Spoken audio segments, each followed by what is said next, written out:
better than a bad father figure. I don't think I ever really seen a white person. So my first introduction to white people was Ruth. A grown woman, you are you, and this your baggage. Dad had me watch Roots. Girl, you talk about a lot of dad stuff. I can talk about my dad a lot. I love that man. You are tuned into the Kickback DMV. This is season 6, episode number 1. And today I got with me Janae Music. Oh my God. I met her and I was like, you know, what you do? She's like, I do music, I sing, I rap. So went and checked her out and I was like, oh. Okay, well I need to bring her on the show. Oh, thanks girl. I appreciate it. Yeah, so we're gonna jump right into it. So this first one, we're gonna get to know each other a little bit. So I'm just gonna give you a couple of statements and you tell me if you agree with them or you don't. And this is about you yourself. Okay. I am insecure and I settle for less than I deserve. I disagree. Has that ever been you at some point in your life? I never was an insecure person, but I do think that I settled for less than what I deserve. I just thought like, who would cheat on me? For me, I kind of see people as myself. And so for me, I'm like, I'm a woman of my word. I take things at face value, but then I definitely accepted, you know, the cheating and stupid stuff like that. But I ain't done that since high school. Why did you accept it then, and how did you get to a point where you don't accept it now? Ooh, girl, to be honest, in high school, I was kind of going through a lot. My parents had divorced, and at the time, I felt like I was kind of like losing my relationship with my dad. I was very slow in my development in that relationship life. So when it came to dealing with a guy, it was like, I'm a commitment person. So it was like, when I step in, like, this where I'm at. Right. It's going to take you a long time to get me from out of here because this where I'm at. Okay. You exude confidence at this point, but I know we all go through like a little, and I didn't know you back then, but I wouldn't have thought any. Well, that's because, honestly, I think back then I was busy. I played basketball, I cheerleaded, I was in the choir, I did little different clubs, I acted, so I was busy.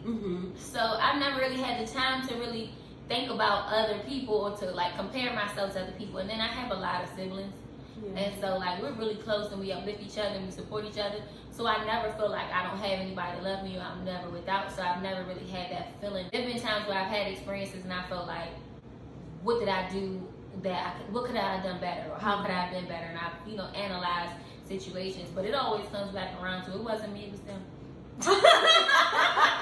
Look, she said, period. She said. Okay. You know it's you. I crave recognition for my hard work and effort. If you're being 100% honest, not swaying your opinion. Okay. Absolutely. I don't want to say crave. Strong word. Yeah, that's very strong. That's like, okay, I'm hungry for it. I do appreciate it. Everything I do genuinely. So I do the things that I love to do. I don't really do things that I'm not passionate about. I don't really do things that I don't enjoy. I do appreciate, you know, being appreciated or recognized for what I am doing. I feel like when people tell me all the time, like, I see you, you know, and I just be like, you see me? Like, I feel so humbled and excited. It excites me because sometimes in your mind you feel like you're not doing enough. Exactly. Or you feel like you're not doing anything. Or you feel like you're doing regular. To me, I'm always working hard, so it's like, to me, it becomes a regular thing. So when people see it and they're like, oh, I see you working your butt off, it's like, really? This is just me though. Yeah. How do you respond when you don't receive the amount of recognition that your mind might tell you that you need? I don't think I ever really like pay attention to it. I'm working for me. Most of the things I'm doing because I enjoy it, because I love it. When it comes to music, I feel like different shows for different folks. So I'm never gonna feel like, oh, y'all don't see me for me. There are times where I feel like, you know, I feel like the people close to me, they affect me the most. If I care about you deeply and I'm like, I want to support you and I want to see you grow and I want to invest in you, I want the same in return. I don't demand it, and that might be an issue, but I do want it. And after a while, if I don't get it, then I'm going to start to notice. But honestly, it takes me a while to get there. Sometimes us as people, if we don't feel like we're getting recognition, it's like, I gotta post more. I gotta post this. I know they're gonna like this because I'm not getting what I need, but I know if I put this certain thing out there, I'm gonna get that attention. Ooh, true. I don't know if I really think about it that way, to be honest. And I don't think that the recognition that I need can even be seen on like social media or, you know, a lot of times I feel like the way that other people visualize or view success is not the same way that I see it. If I can see something growing, that's good enough for me. So I'm growing as an artist. My fan base is growing. It don't gotta be the biggest fan base, but it's growing. You got a big fan base. You do, and it's very they're very interactive, and they love engage a lot, and that's so important because you can have like be numerically big online, but that engagement you can't fake that. Yeah, I love the people that support me for sure. People that talk to me online, y'all like my friends. I be telling people all the time, like, y'all my friends. Like, I love y'all. I don't even know y'all, but I love y'all. If somebody posted that something happened to y'all, I'd be legit worried. Like, now I'm invested. I need to figure out what's going on because y'all are my friends. I don't gotta know you like in a personal face-to-face moment, but we've been interacting here for a minute now. You know, you supporting me. How can I support you? Or, you know, you just, even if there's nothing for me to support, I just want you to, I see you. I recognize you. Just as much as you love me, I love you back. That's genuine because a lot of times when people reach a certain caliber or even on their way up, they neglect the people that actually support them, that help put them in that, you know, situation. I would like to see personally with these celebrities or rappers or singers or artists or whatever is to show us the side of you giving back to the community that helped put you on. To be honest, that is my biggest goal in this whole thing. Like people, I had this conversation with this guy once. And he was like, he's like, what do you want to do? Like in terms of like, what's your business model? Like what you gonna do? He's like, when you get rich, what you gonna do?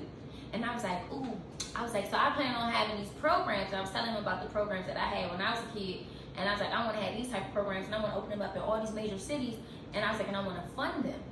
And he was like, so how are you going to make money? And I was like, I'm not going to make money off of that.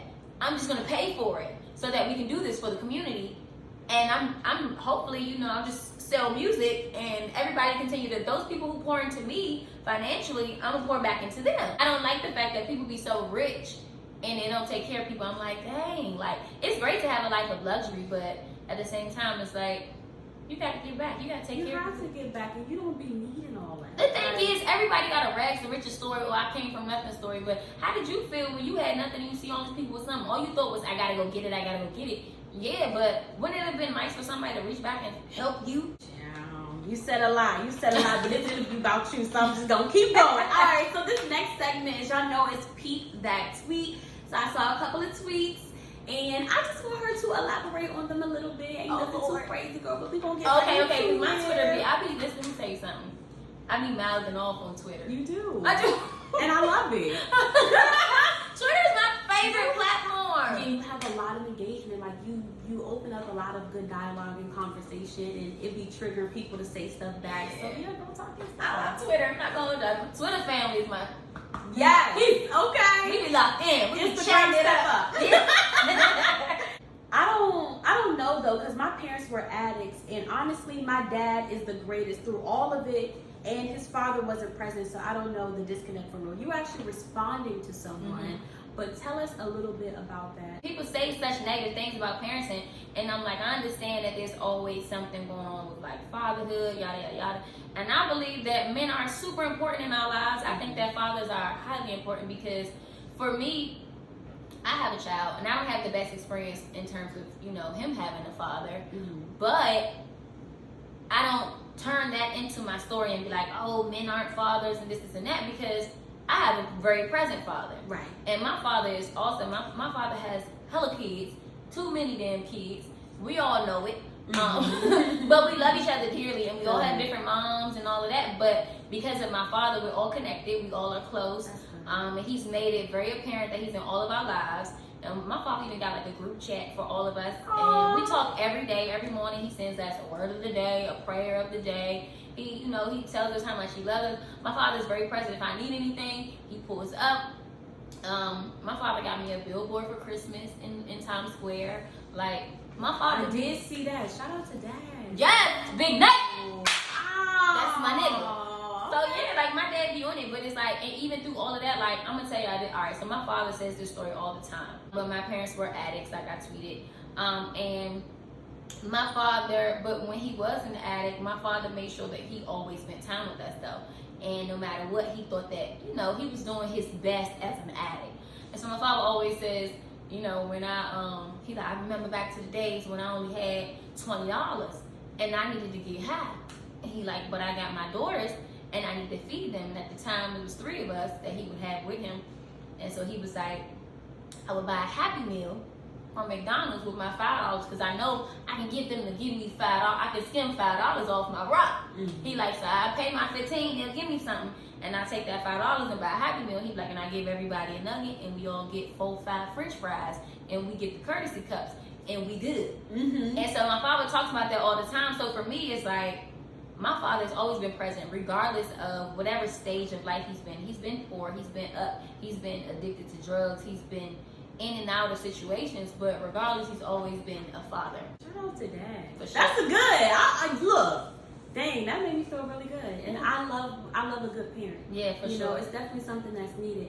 What advice could you give to a woman that just feels like, you know, my dad wasn't there, and that's the reason why I am the way I am today? Whether it's attitude, promiscuous, just out here. Honestly, the same advice that I give to my son. I tell him all the time, I need you to know that it's not that your father does not love you. It's not that you don't matter. It's not that he don't care about you. I'm pretty sure whatever reasons he had for not being there, they were deeper than he could ever deal with. Mm-hmm. And that don't have nothing to do with you. And because of that, you don't need to carry that with you. Like, it's nothing that you can't control anybody else. Everywhere you go, you take you and you only. Mm-hmm. So no matter what your parents do or don't do, your growth and who you are as a person is solely based on you. Once you're an adult, your parenting that is cut off. Nobody is going to look and say, oh, well, your mom is this, so you're that. No, they're going to say, you a grown woman. Mm-hmm. You are you. Mm-hmm. And this your baggage. That was sound advice. Because I feel like a lot of us need it. Yeah. You know, and another thing is we have to also take accountability. Mm-hmm. Because yes, that person wasn't there, but now what you going to do about it? Right. All right, this next one. One thing I'm never sure is if people F with me because of their attraction to my physical or my spiritual. I hear spiritual, but I'm skeptic. I've been in a couple situations where, like, I would be with people and they're like, man, it's just your vibe. It's something about you. Like, ooh, you carry this energy. I love, love, love. But also, I get a lot of, you fine, you sexy, this, and that. I get confused sometimes. Like, I know, like, guys that are trying to get close to you for different reasons and different seasons. And like I said, I'm a commitment type person. So, like, when I don't connect too well with men very often in terms of romantically. Mm-hmm. So when I do, I'll be like, ooh, I want you. Mm-hmm. But it scares me because there are the ones who I don't connect with. And so when I haven't connected with you on that level and you tell me there's something about me and it's just like, how you get that feeling and I didn't get that feeling? Are you sure it's not just you're not just excited? And I couldn't tell because I'm not you and I don't know. I hear that. Speaking about appearance, you like tall guys. And I think you said it came from like maybe like a basketball type thing. Has there ever been a time that you might have passed up on someone that actually might have been really good for you because of their physical? I don't know because I don't know if they was good for me. Yeah. But what I do know is I'm a basketball player. So it was one thing, like my father to me was my coach. So he was always like this basketball person. So to me, a man plays basketball. Mm-hmm. So if you don't know how to play basketball, you just not a man. Right. And that's just how I would see it. Mm-hmm. So growing up, I used to, that's who I used to date. Like I had practice, they had practice. I'm busy when they busy. So our schedule just aligned. I went to a basketball school. They go to a basketball school. We there, so it just happened to be tall. I'm growing out of that now because I'm a grown woman and I realize, oh, y'all ain't tall. Whoever you end up with, or if you are with someone or whatever, because I also saw your, okay. She not, okay, just so y'all know she not. I'm not. But and I probably won't be for a while. But just hearing you speak, I know that person is actually going to be a special someone because you carry yourself a certain way. Like, I'm not settling for less. So, sir, if you get that position, come on, just know, like, she saw something in you. It was there. It was there. Comes with benefits. Don't mess it up. Okay, it comes with benefits. It comes with benefits. And don't mess it up. My dad had me watch Roots Girl, when I was talk a kid, about a lot of though. dad stuff. I can talk about my dad a lot. I love that man. You do. So I knew about racism in the worst way, shaking my head, just didn't experience it. You never experienced racism, or maybe just a prejudice or something? I have now, as of recent, like growing up, I didn't. So this is the thing. I grew up all over the DMV, but I was in Southeast, and at the time in Southeast, there wasn't no white people there. Yeah. So there was no way for me to experience racism and I didn't even see white people for real until I got to high school. So for me, in my mind, it was only black people and then the Asian people at the store. Go to the carry out, the liquor store, the corner store. Those are the only races that I ever saw for real. Yeah. So, you know, everybody, all my teachers was black. All the people that I was around, you know, the aftercare programs, whatever, everybody was black. I don't think I'd ever really seen a white person. So my first introduction to white people was Roots. My Oh, he knew what he was doing. My father definitely, he definitely made a Malcolm X. Let me tell you, when I was in middle school, couldn't tell me nothing. I wish a white person would. I love it. I was ready. But then I got to high school, and I went there. When I seen white people, I was like, oh nah, like, what's up? You were But prepared. they actually ended up being nice, and I was like, oh shit, I was about to beat your ass. I don't even know why. My son just asked me who is going to be my boyfriend. I said, I don't know. This boy going to say, well, can it be a girlfriend? Because 2 moms would be cool. Child. Yes, my son is the most entertaining child I know. He sounds so fun. Oh I cracked my up God. laughing when I read that. Girl, it's so many. I be tweeting some stuff about my son because he says some funny stuff. Like, I'll be like, wow, you're a little advanced. Like, how did you get here? Do you talk to him about sexuality and when you grew up? Is that ever a conversation that you have with your family? I do talk to him about it because my sister is gay, and that was his first introduction to it. You know, she told him, and she was just like, well, I like girls. And he was really young, and he was distraught because in his mind, and this wasn't me teaching him, it was just, you know, his observation, mom, dad, baby. So he was like, why? You can't, you don't want to have a family? Like, you don't want to have a baby? Oh, wow. And she was like, I don't want no kids. And he was like, why? And he was crying. So he was just pissed. Those topics of like, well, what if your kid turns out to be gay? How you gonna feel? I'm gonna feel like that's my kid and I don't have a choice. Like, does it matter? Why do you think that you didn't have a conversation back then, but now you feel like you have to have that conversation? Back then, I don't think it was, I think that it was so taboo back then. You know, so I think it was like, it wasn't as prevalent. People were hiding. I think that now it's about being comfortable and being happy with who you are. And so for me, it's not a thing about, oh, you need to know that these people exist. It's about, you need to make people, you need to be accepting of people. You need to be able to allow people to be happy and you be happy for them. Now for me, everything that I teach my son is really just about being a good person.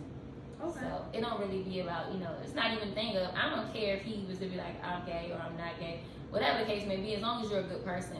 And as long as you're a good person to other people and you know how to treat people and accept them for who they are, then I'm cool with that. Okay.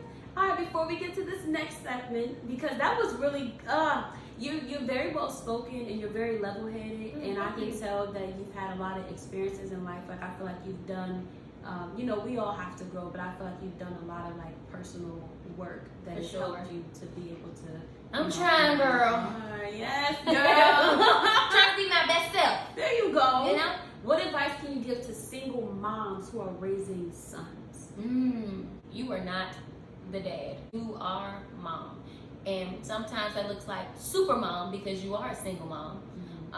Sometimes that looks like mom extended. Yeah. But dad never. I realized we have a friendship and a relationship where we have open, honest conversations, and I'm like, tell me about this, or how do you feel about that, you know, or we'll have certain conversations. I'll tell him the things and I'm trying to teach him something, and he won't receive it until it comes from a man. And I'll be like, I said that! And he'll be like, you don't get it, you're not a man. Do your best, have your relationship with your kid, and know that you will always be that special mom. And that's all that matters. Do your best. They know that you're doing your best. It's okay. What advice do you give to them about making sure that the son is a good man, whatever exactly that is? I teach him how to be the man that I want. I talk to him about, would you be okay if I was treated that way? Would you be okay if that, even though you know that hurt my feelings, like, would you be okay with that? We have those conversations, so that open dialogue about what he would want from me, what would be expected of a man that I would want or that he would want around me. And that's something that you should aspire to. Let me show you what I need in that regard. But I can't tell you how to have a man's mentality or be on man time and things like that, and you're not going to hear it from me because I'm a woman. So I have the men that's around in my life, even if it means finding a mentor or just a friend that I know, somebody that I can trust, my dad or got my brother or somebody who's close to me, and I pretty much ask them to talk to him. They spend time with him. Of course. All right, this last segment, which is a lot of people's favorite, is With It or Quit It. Ooh. So again, I'm gonna give you some statements. You tell me if you with it, that means you agree, or quit it if you don't agree, and then you tell me why. So this first one, a homosexual transgender couple should not have the right to adopt children. Do you agree or disagree, and tell me why? Quit it. I disagree. A parent is a parent. I really don't feel like sexuality or gender is going to sway that kid. Whatever that kid is feeling, they gonna feel that regardless whether their parent. I mean, my sister comes from this household and then she's like, I'm gay. Everybody like, how? We all straight. That don't even make sense. If that was the case, it'd be everybody, straight or everybody gay. But it doesn't work like that. Like, I be doing research a little bit, and I actually read a study that said that a lot of people, women produce whichever hormone more in their second trimester. And so even if you physically, or if the baby turns into a girl, you might produce more testosterone during your second trimester, and that can contribute to them feeling like they're more of a boy. Or, so it's your mama's fault anyway. Please take care of these babies. Somebody take care of these babies. There's so many children in adoption agencies and foster homes that need to be taken care of. Y'all telling me that you think that they'll be better off in a foster home where they're barely getting what they need.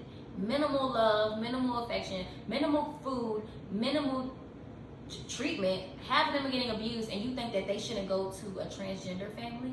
That's crazy. You got people who have babies who don't want them. You got these people who can't have babies and they want them. Give them babies to a place that wants them.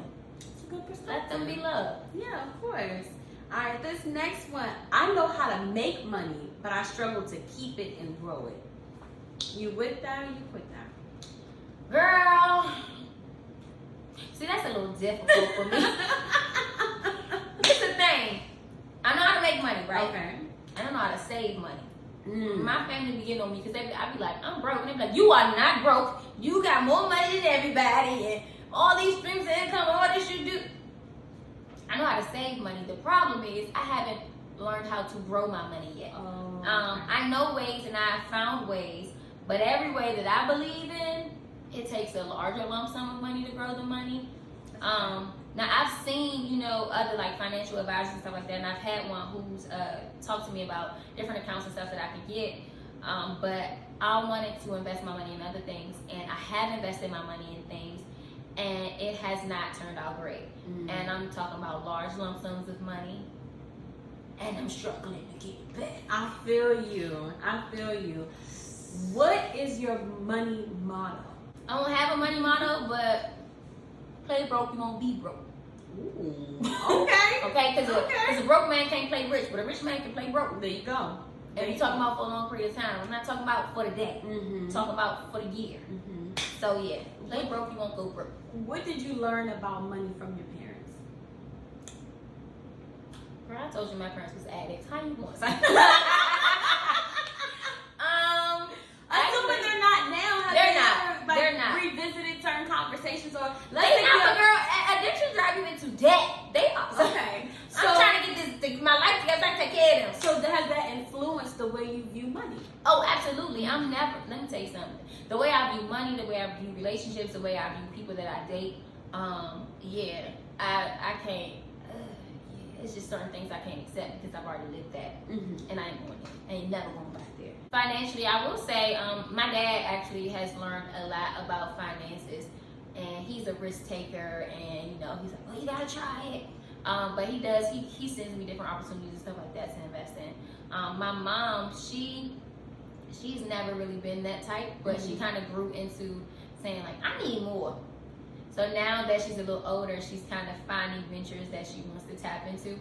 So just, I guess, kind of like you don't have to take risks. Like at the end of the day, you can't die with it. But if you want to have it while you're living, if you spend it, it's gonna come back. But if you invest, it'll come back double. There you go.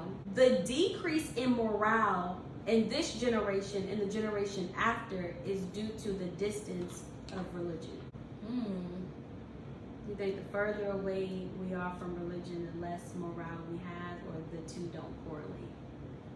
I definitely think the two correlate, but I don't think that they correlate because of, in this generation necessarily. I think the two correlate for sure in life, But I'm not gonna put that on this generation and say, oh, they don't know God, so they don't have morale. I feel like really what it is selfishness. Okay. I feel like a lot of things have become self-centered.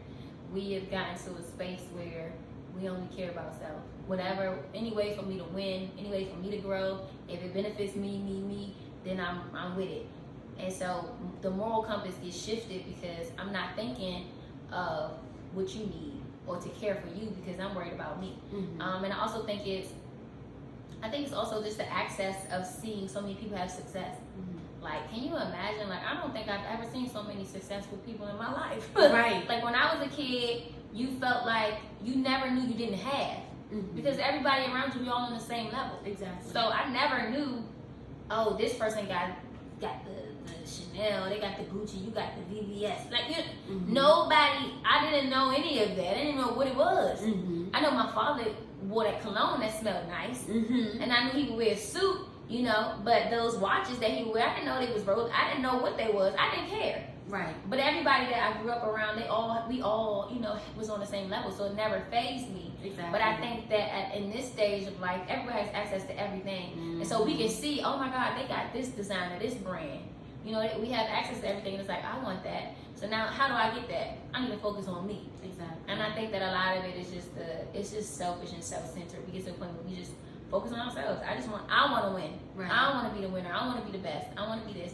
And there's nothing wrong with wanting to be the best, but I think that at this point, it's something wrong when it comes at the cost of other people. That's a good observation. That's facts. That's facts. All right, this last one. I'd rather be a single parent so I have full control on how to raise my child.